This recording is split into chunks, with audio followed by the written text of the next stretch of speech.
नमस्कार, मैं हूं पूजा से। चलिए रुक करते हैं आज की कुछ खास बड़ी खबरों का। श्री गुरु राम राय इंटर कॉलेज सहसपुर में 70 वर्ष पूरे होने के उपलक्ष्य में आज कॉलेज परिसर में कार्यक्रम का आयोजन किया गया।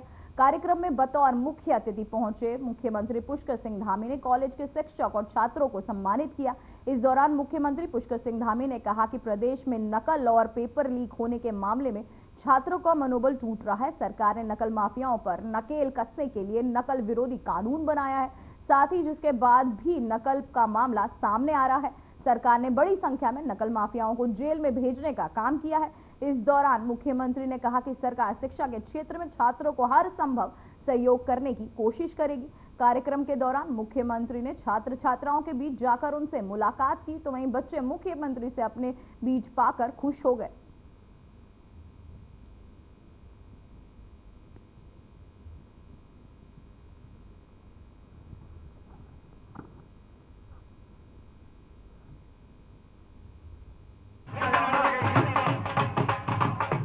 हैं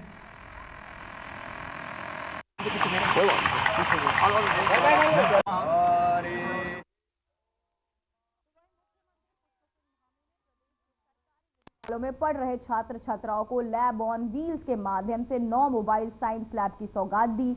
वहीं मुख्यमंत्री ने कैंप्स कार्यालय परिसर में मोबाइल साइंस लैब के विज्ञान मॉड्यूलों का अवलोकन किया और 9 मोबाइल साइंस लैब को हरी झंडी दिखाकर रवाना किया। तो वहीं पिछले वर्ष भी मुख्यमंत्री ने राज्य में 4 जिलों चंपावत, अल्मोड़ा, देहरादून और पौड़ी के लिए मोबाइल साइंस लैब को हरी झंडी दिखाकर रवाना किया था।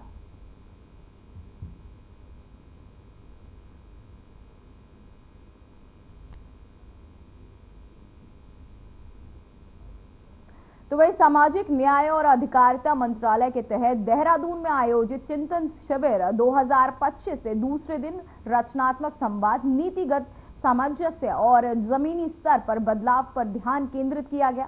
पहले दिन में विचार विमर्श को आगे बढ़ाते हुए आयोजन के दूसरे दिन व्यवहारिक मुद्दों का समाधान खोजने केंद्र सरकार, राज्य सरकारों और अन्य क्रियान्वयन भागीदारों के बीच सहयोग करने, अधिक कारगर शासन और गहरा असर डालने का सूत्रपात करने और समावेशिता सुनिश्चित करने और मंत्रालय के तहत विभिन्न योजनाओं और पहलुओं पर डिलीवरी तंत्रों के सख्त बनाने पर चर्चा की गई। केंद्रीय सामाजिक न्याय और अधिकारिता मंत्री डॉक्टर वीरेंद्र कुमार ने कहा कि इस चिंतन शिविर के नीति निर्माण में सहयोग और सुधार की दिशा में ठोस सुझाव सामने आए हैं।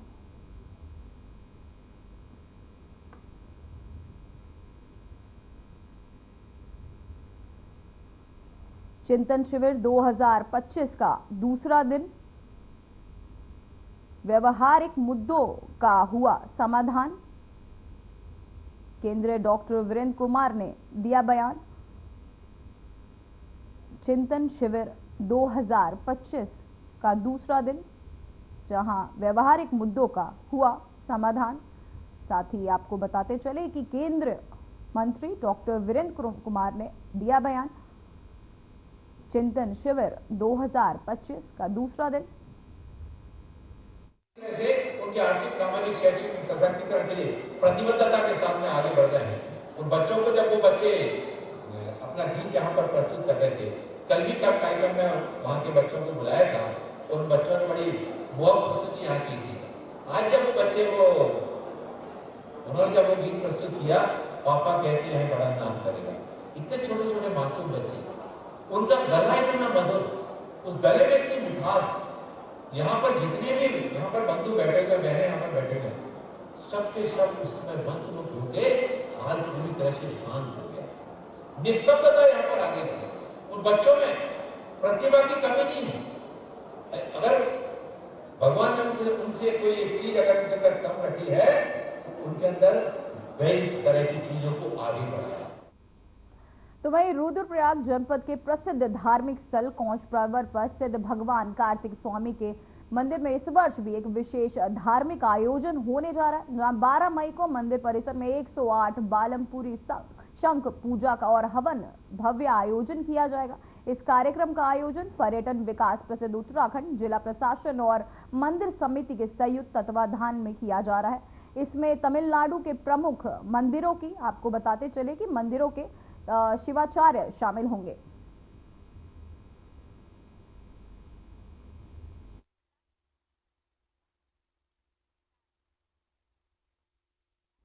तो वहीं हल्द्वानी के तिहाई पूर्वी वन विभाग ने इस बार वन अग्नि की घटनाओं को रोकने के लिए पहले से तैयारियां की है।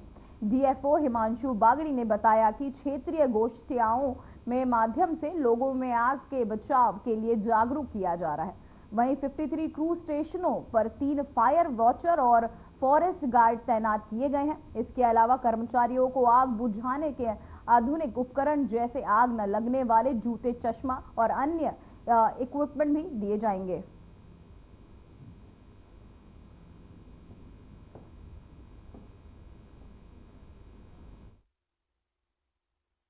वनाग्नि काल जो है हमारा 15 फरवरी से जो प्रारंभ होता है, तो उसमें पहले वनाग्नि काल प्रारंभ होने से पूर्व और अभी भी जगह जगह पे वनाग्नि गोष्ठियां कराई जा रही हैं, जिसमें कि लोगों को आग ना लगाने के लिए और लापरवाही ना करने के लिए, जिससे कि वनाग्नि घटना हो सके, लोगों को अवेयर किया जा रहा है। इसके अतिरिक्त प्रभाग अंतर्गत 53 क्रूज स्टेशन स्थापित किए गए हैं। प्रत्येक क्रूज स्टेशन में 3 फायर वॉचर रखे गए हैं और साथ में हमारे जो रेगुलर फॉरेस्ट गार्ड और फॉरेस्टर हैं प्रत्येक एरिया के, वो भी इसमें क्रूज स्टेशन में कार्यरत हैं।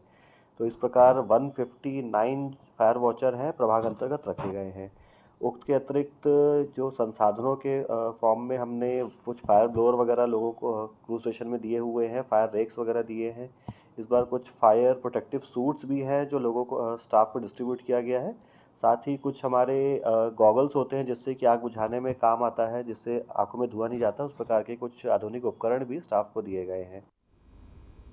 तो वहीं रुद्रप्रयाग जनपद के प्रसिद्ध धार्मिक स्थल कौंच पर्वत पर स्थित भगवान कार्तिक स्वामी मंदिर में इस वर्ष भी एक विशेष धार्मिक आयोजन होने जा रहा है। 12 मई को मंदिर परिसर में 108 बालमपुरी शंख पूजा और हवन का भव्य आयोजन किया जाएगा। इस कार्यक्रम का आयोजन पर्यटन विकास परिषद, उत्तराखंड जिला प्रशासन और मंदिर समिति के संयुक्त तत्वाधान में किया जा रहा है। इसमें तमिलनाडु के प्रमुख मंदिरों के शिवाचार्य शामिल होंगे।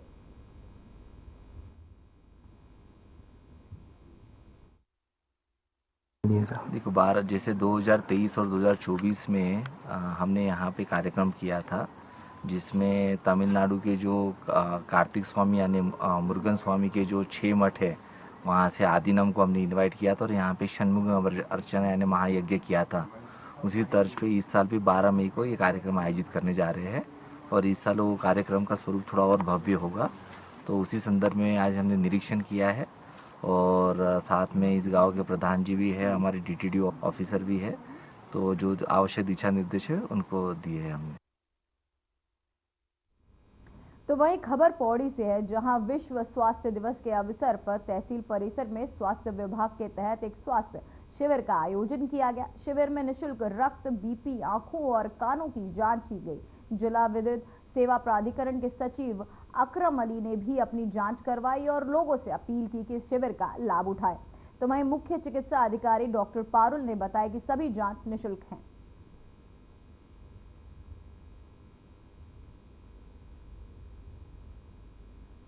तो वहीं जिला अधिकारी सबीन बंसल के समक्ष जनता दर्शन के कई फरियादियों की शिकायत का आपको तुरंत निवारण किया गया। साथ ही बाकी समस्याओं का समय पर निपटारा करने के अधिकारियों को निर्देश भी दिए गए। वहीं एक मां ने आंसुओं को देखकर डीएम खुद भी भावुक हो गए और उन्होंने बेटी की उच्च शिक्षा के लिए ऐसा आदेश दिया कि मां और बेटी दोनों की खुशियां लौट आई। दरअसल डीएम सबीन बंसल जब जनता दर्शन के लोगों की समस्याएं सुन रहे थे, इस दौरान उनसे एक नेमी रोड की निवासी मां अपनी बेटी की उच्च शिक्षा के संबंध में अपनी बात रखते हुए भावुक हो गई और उनके आंसू निकल लगे आए। तो वहीं मां के आंसू देखकर डीएम भी भावुक हो गए। उन्होंने तुरंत अधिकारियों को निर्देश दिया कि निंदा सुनिंदा योजना के तहत उनकी बेटी को एमसीए की पढ़ाई और एक अच्छे शिक्षण संस्थान में प्रवेश दिलाने की प्रक्रिया शुरू की जाए।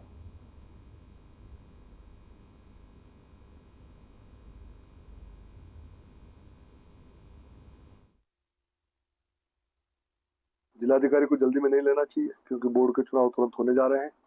जो भी निर्णय ले वो बोर्ड को लेना चाहिए, क्योंकि बड़े मामले हैं। ये सब मसले मेरे सामने भी आए थे। नगर निगम एक हेरिटेज बिल्डिंग है, देहरादून का सेंटर। तो वह उत्तराखंड के 4 धाम यात्रा 30 अप्रैल से शुरू हुई है। इसके लिए अब तक 14 लाख यात्री पंजीकरण करा चुके हैं। ऑनलाइन पंजीकरण के अलावा यात्रियों की सुविधा के लिए ऑफलाइन पंजीकरण काउंटर भी खोलेंगे। तो वहीं इसके लिए पर्यटन के पंजीकरण काउंटर खोलने के लिए स्थान चिन्हित कर दिए गए हैं। बता दें कि 60% पंजीकरण ऑनलाइन और 40% पंजीकरण ऑफलाइन किए जाएंगे। यात्रा शुरू होने से 3 दिन पहले काउंटर पर पंजीकरण शुरू हो सकते हैं। शुरुआती 15 दिन में काउंटर 24 घंटे संचालित होंगे। चारधाम यात्रा 30 अप्रैल से शुरुआत। रजिस्ट्रेशन के लिए 60 काउंटर खोले जाएंगे, जो 24 घंटे खुले रहेंगे काउंटर। चारधाम यात्रा 30 अप्रैल से हो रही है शुरू, जहां 60 काउंटर खोले जाएंगे। रजिस्ट्रेशन के लिए ये 60 काउंटर खोले जाएंगे। साथ ही आपको बता दें कि 24 घंटे ये काउंटर खुले रहेंगे। यात्रियों की यात्रा में कोई असुविधा ना हो, इसके लिए सरकार के तहत उठाए गए कई अहम कदम। तो वही खबर रुड़की से है, जहां सरकारी अस्पताल में लूटकांड का आरोपी अंशुल फरार हो गया है, जिससे पुलिस विभाग में हड़कंप मच गई है। वहीं मामले में एसएसपी प्रेमचंद्र सिंह डोभाल ने कड़ा रुख अपनाया है। एसएसपी ने पूरे मामले की जांच एसपी क्राइम को सौंपी है और कहा कि लापरवाही बरतने वालों पर सख्त कार्रवाई की जाएगी। लापरवाही बरतने वालों पर होगी कार्यवाही। लूटकांड का आरोपी फरार। मामले की पूरी जांच में जुटे एसएसपी ने एसपी क्राइम को सौंपी जांच। लापरवाही बरतने वालों पर होगी कार्यवाही। लूटकांड का आरोपी फरार।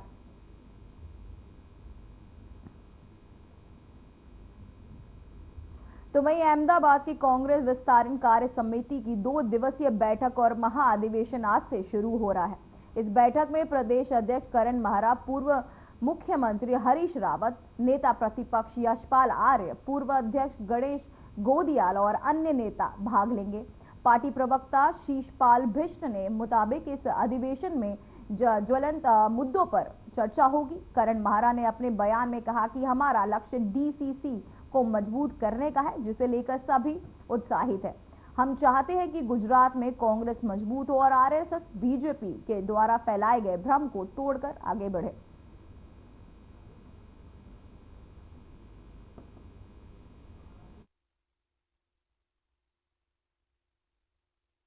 ये हम सबको स्फूर्त कर रहा है। ये सोच के ही रोंगटे खड़े होते हैं कि गांधी की भूमि में हम लोग हैं। सरदार वल्लभ भाई पटेल जहाँ से निकले, विभूतियाँ यहाँ से निकली हैं और ये सौभाग्य है हमारा कि हम लोग को इसमें आने का मौका मिला है। रिफॉर्म्स होने हैं, जैसा हमारे आदरणीय खड़गे जी और आदरणीय राहुल जी ने डिसाइड किया है कि जो डीसीसीज हैं, हमारे जो जिला कांग्रेस कमेटीज़ हैं, उनको स्ट्रेंथन करना है, उनको कुछ एम्पावर करना है, रिस्पॉन्सिबल बनाना है। तो उसके लिए भी कुछ चीज़ें यहाँ होनी है। वो हमारे लिए एक उत्साह है कि हम देखें कैसे हमारे रूट्स को मजबूत किया जा रहा है। कांग्रेस के फ्यूचर प्लान्स या जो एक कैडर को बिल्ड करने के हैं, वो हम लोग यहाँ देखेंगे और सबसे मिलने के बाद एक स्फूर्त होकर हम लोग जाते हैं। और हम लोग चाहते हैं गुजरात में दोबारा से बापू का समय वापस आए, जिस जहाँ से कांग्रेस की नींव है।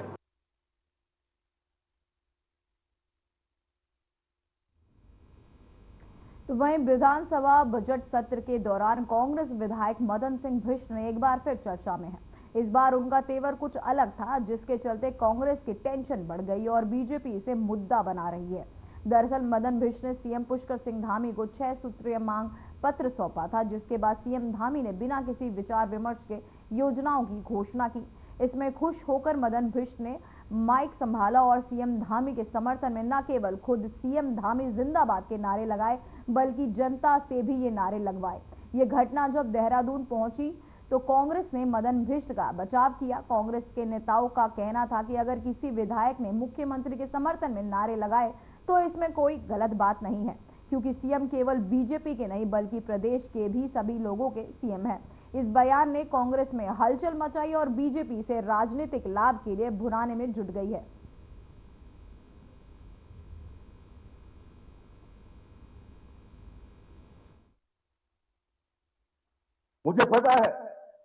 मुझे पता है कि मेरे लिए आप यही सोचेंगे कि मदन मिश्र ने इसमें से 2-3 काम भी आप कर देंगे तो मैं आपका ऋणी रहूंगा। इसी के साथ एक बार आप लोग पुष्कर सिंह धामी जी का नारा जरूर लगाना, क्योंकि ये काम दे रहा हूं इनको, मुझे उम्मीद है ये कर देंगे। माननीय मुख्यमंत्री पुष्कर सिंह धामी।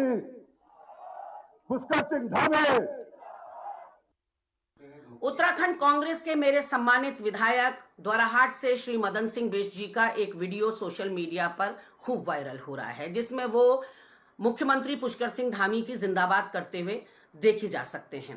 ऐसे में स्थिति स्पष्ट कर देना चाहती हूं कि एक तो मुखिया या मुख्यमंत्री सिर्फ भाजपा का नहीं होता, वो पूरे प्रदेश का मुख्यमंत्री होता है। वो मेरे भी मुख्यमंत्री हैं, वो मदन बिष्ट के भी मुख्यमंत्री हैं। और ऐसे में उनका जो कार्यक्रम था मदन बिष्ट जी के क्षेत्र में, जहां से वो चुनकर के विधायक बने हैं, उस स्थानीय जनता के प्रति भी मदन बिष्ट जी की प्रतिबद्धता भी है, जवाबदेही और जिम्मेदारी भी है। उन्होंने अस्पताल खोलने का निवेदन किया मुख्यमंत्री जी से और कहा कि यदि वो स्वीकार हो जाता है तो वो भी जिंदाबाद लगाएंगे। तो ऐसे में मदन बिष्ट जी ने बिल्कुल अपनी जनता के संग न्याय किया है। मुखिया विकास के लिए यदि अनुमोदन नहीं देगा, स्वीकृति नहीं देगा, तो और कौन देगा? और हर विधायक यही चाहता है।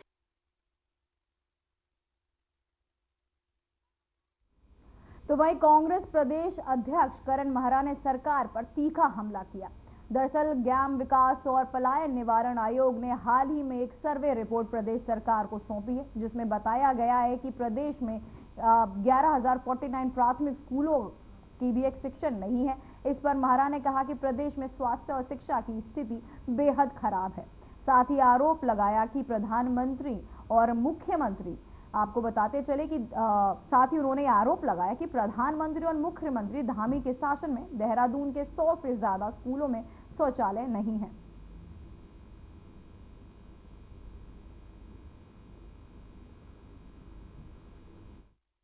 देखिए, हम तो लगातार कह रहे हैं स्वास्थ्य और शिक्षा का भगवान मालिक है। बाकी पूरे प्रदेश में 1100 कुछ उनके शिक्षकों की बात कर रहे हो, तो सबसे ज्यादा आवश्यक है क्लीन इंडिया की बात करने वाले मोदी जी के और धामी जी के शासन में देहरादून के 100 से ज्यादा विद्यालय ऐसे है जिसमें शौचालय नहीं है। ये सूचना के अधिकार पर आई हुई जानकारी के आधार पर मैं आपको बता रहा हूँ। तो क्या हालात शिक्षा विभाग के हैं समझा जा सकता है। इनको मदरसों और मजारों से फुर्सत हो तब तो ये शिक्षा की ओर ध्यान नहीं है।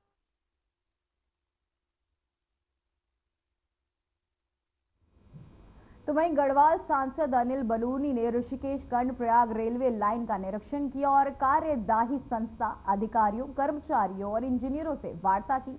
इस मौके पर बन रही टनलों का भी भ्रमण किया और परियोजना चीफ मैनेजर अजीत सिंह यादव से विस्तृत चर्चा की। बलूनी ने कहा कि प्रधानमंत्री नरेंद्र मोदी की दूरगामी नीतियों से उत्तराखंड के विकास में तेजी आई है और ये योजना जल्द जनता को समर्पित होगी।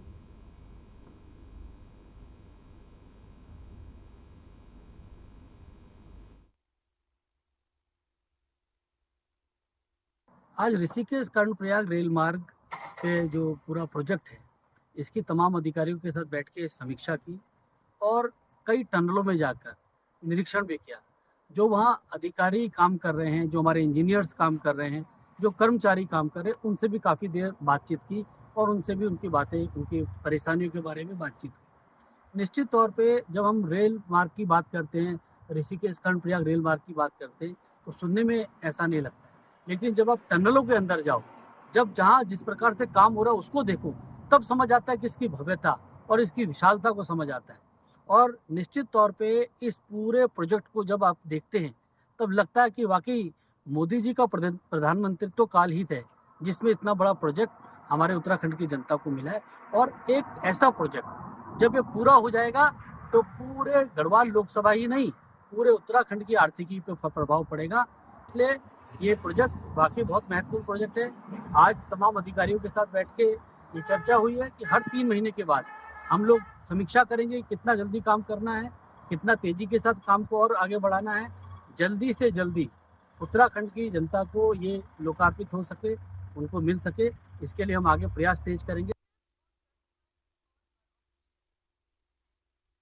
तो वहीं हरिद्वार के वरिष्ठ बीजेपी कार्यकर्ता सुनील पाल पर रात के समय 3 अज्ञात बदमाशों ने जगजीतपुर में लाठी और सरिये से हमला कर दिया। इस हमले के कारण सुनील पाल बुरी तरह घायल हो गए। ये पूरी घटना पास के लगे सीसीटीवी कैमरे में कैद हो गई। घायल सुनील पाल को तत्काल नजदीकी अस्पताल में उपचार के लिए भर्ती कराया गया। फिलहाल हमलावरों की पहचान अभी तक नहीं हो पाई है।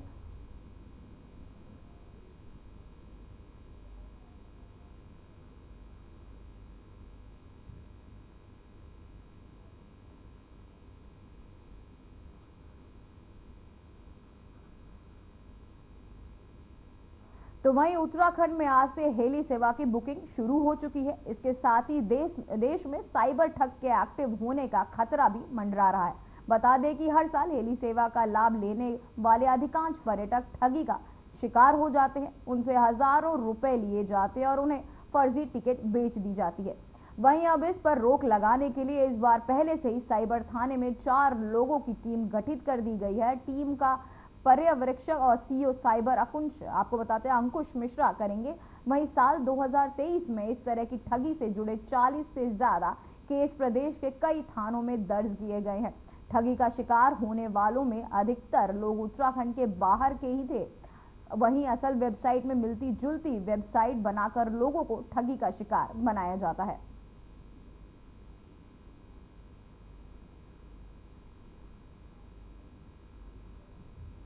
तो वहीं भगवानपुर के कुंजापुर फाटक के पास बीती रात पुलिस और बदमाशों के बीच मुठभेड़ हुई। इस मुठभेड़ में एक बदमाश को गोली लगी, जबकि दूसरा बदमाश मौके से फरार हो गया। पुलिस ने घायल बदमाश को गिरफ्तार कर लिया है और इसकी इलाज के बाद पूछताछ की जा रही है। फरार बदमाश की तलाश में पुलिस ने काबिंग ऑपरेशन शुरू कर दिया है।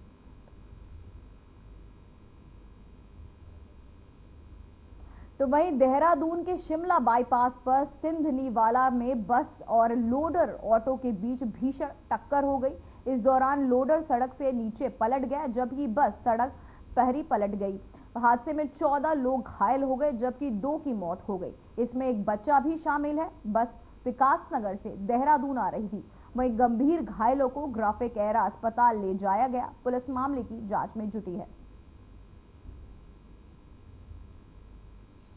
एक दुर्घटना घटित हुई है। यहाँ पे एक मिनी बस और एक इलेक्ट्रिक लोडर के बीच आपस में टक्कर होना प्रतीत हुआ है, जिसमें 14 लोग कुछ चोट ज़्यादा आई थी, जिन्हें ग्राफिक एरा हॉस्पिटल में। सर मृतक वगैरह का कुछ? अभी जो 14 लोग हैं उनको ग्राफिक एरा भेजा गया है और उनका इलाज। किस जगह पर एक्सीडेंट हुआ है? सिंगनीवाला। मई से लेकर जून आने से पहले ही गर्मी ने अपना प्रकोप दिखाना शुरू कर दिया है। अप्रैल में शुरुआती दिनों में ही गर्मी की तपिश मैदान से लेकर पहाड़ तक लोगों को सताने लगी है। हालांकि आगे आने वाले दिनों में प्रदेश के पर्वतीय इलाकों में मौसम बदलने की संभावना है, लेकिन मैदानी इलाकों में राहत के आसार कम है।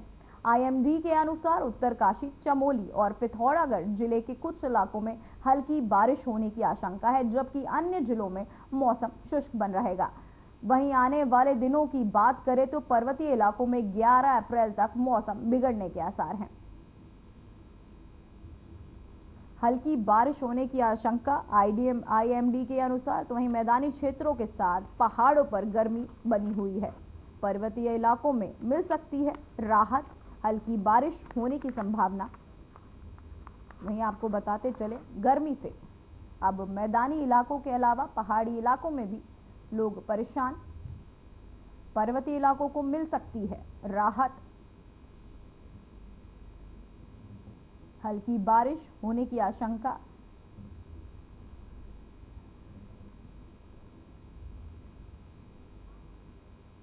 फिलहाल बुलेटिन में बस इतना ही। मुझे दीजिए इजाजत। नमस्कार।